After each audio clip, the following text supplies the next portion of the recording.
Diesel ఆటోలు outer అవతలకే ముఖ్యమంత్రి రేవంత్ రెడ్డి వ్యాఖ్యలు బగ్గుమంటున్న ఆటో కార్మిక సంఘాలు.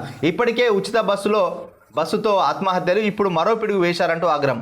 వాస్తవానికి ఆటో కార్మికులు కూడా ఎలక్షన్ల ముందు ఏం చెప్పిందంటే, గత సంవత్సరం ఒక్కొక్కరికి ప్రతి సంవత్సరం 12,000 రూపాయలు ఇస్తా, ఉచిత బస్సుతో మీకు నష్టం జరగదు, సో మీరంతా కాంగ్రెస్ పార్టీకి సపోర్ట్ చేయాలంటే వాళ్ళేమో ఆటోలు ఎక్కిన ప్రయాణికులకు అందరికీ చెప్పిండు 3 రంగుల జెండా బట్టి అని చెప్పి ఆ పాటలు పెట్టుకుంటా మొత్తానికి రేవంత్ రెడ్డికి అప్పుడు ప్రచారం చేసిండు. ఇప్పుడు ఏం జరిగిందనంటే, మూలిగే నక్కపైన తాటిపండు పడ్డట్టుగా అసలే ఆటో కార్మికులే ఆదాయం లేక ఈ ఉచిత బస్సుల వల్ల నష్టపోతున్నామని చెప్పి ఆత్మహత్యలు చేసుకుంటుంటే, ఇంకా ఈ డీజిల్ ఆటోలు కూడా హైదరాబాద్లో నాకు కనిపించద్దు, హైదరాబాద్లో ఎక్కడ ఉండద్దు, ఔటర్ రింగ్ రోడ్ దాటి ఇంకా గ్రామాలలోకో పట్టణాలకో జిల్లా కేంద్రాలకు వెళ్ళాలి ఆటోలు, ఇక్కడ ఉండద్దు, మొత్తం ఎలక్ట్రిక్ వాహనాలే ఉండాలంటున్నారు. ఒక విధంగా ఎందుకు చెప్తున్నాడు అంటే, ముఖ్యమంత్రి అంతర్మదంలో ఉన్న వాస్తవ విషయం ఏంటంటే, ఇంకా ఢిల్లీ లెక్క కాలుష్యం బాగా ఎక్కువ అవుతుంది, భవిష్యత్తులో ఢిల్లీ లాంటి పరిస్థితి హైదరాబాద్కు రావద్దు, హైదరాబాద్లో మంచి కాలుష్యం లేని వాతావరణం ఉండాలి, సో ఎలక్ట్రిక్ వెహికల్నే మున్ముందు మనం ప్రోత్సహించాలనే ఉద్దేశంతో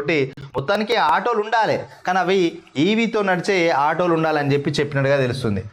మహిళలకు ఉచిత బస్సు ప్రయాణంతో తమకు ఊపిరాడనివ్వకుండా చేసిన కాంగ్రెస్ సర్కారు ఇప్పుడు డీజిల్ ఆటోలను నగరం వెలుపలికి తరలించాలని ప్రతిపాదించడంపై ఆటో డ్రైవర్లు బగ్గుమంటున్నారు. ఇప్పటికే మహిళలకు ఉచిత బస్సు పథకంతో ఉపాధి కోల్పోయి కుటుంబాన్ని పోషించుకోలేక రాష్ట్ర వ్యాప్తంగా 52 మందికి పైగా ఆటో డ్రైవర్లు ఆత్మహత్యకు పాల్పడ్డారట. వాస్తవానికి హైదరాబాద్ సిటీలో ఎక్కువగా ఆటో నడిపేది సాధారణ మధ్యతరగతి కుటుంబం వాళ్ళే ఉంటారు, ముఖ్యంగా ఎస్టీ లంబాడా సోదరులు ఉంటారు, అదేవిధంగా ముస్లిం మైనార్టీకి సంబంధించిన వాళ్ళే ఎక్కువగా ఈ ఆటోలు నడుపుతూ జీవనం కొనసాగిస్తారు.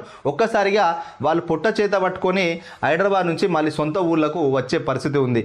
ఆ రోజులలో ఏదో బతకాలే, ఊళ్ళల్లో కనీసం వ్యవసాయ కూలి పని కూడా లేదని చెప్పి పొట్ట చేత పట్టుకొని హైదరాబాద్ పోయి ఎంతో కొంత సంపాదించుకొని ఆర్థికంగా ఎదిగిన వాళ్ళు ఈరోజు మళ్ళీ ముల్లే మూట చదువుకొని జిల్లా కేంద్రాల్లోకి స్వగ్రామాలకి రావాల్సిన పరిస్థితి ఉంది. ఏంటంటే మరి వాళ్ళు ఎలక్ట్రిక్ వెహికల్స్ అన్న కొనుక్కోవాలి, ప్రభుత్వం వాళ్ళకు ఏదన్నా సబ్సిడీ ద్వారా ఈ ఎలక్ట్రిక్ వెహికల్స్ ఆటోలు ఇస్తే బాగుంటుంది, ఎందుకంటే వాళ్ళ జీవనోపాధికి దెబ్బతీయకుండా ఆ విధంగా మరో మార్గం కల్పించాలి.